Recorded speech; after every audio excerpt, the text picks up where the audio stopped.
Arkadaşlar, Ankara'nın en güzel aşçısı Ahmet Baba sulu köfte yapıyor. Sulu köfte, etli sulu köfte. Çok tatlı olacak bu. Çorbalı, pirinç, kıyma, et, yumurta, bir kısım un, tuz, soğan, domates şalgası, bitti. Bunun çorbası da güzel, özü de güzel.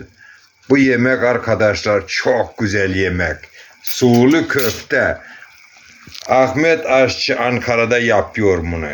Bu şeyi bu yemeği yiyen adam diyecek yine ver. Koy neçe para olsa olsun. Yine ver. Ona göre ne? Görün bakın. Sulu köfte.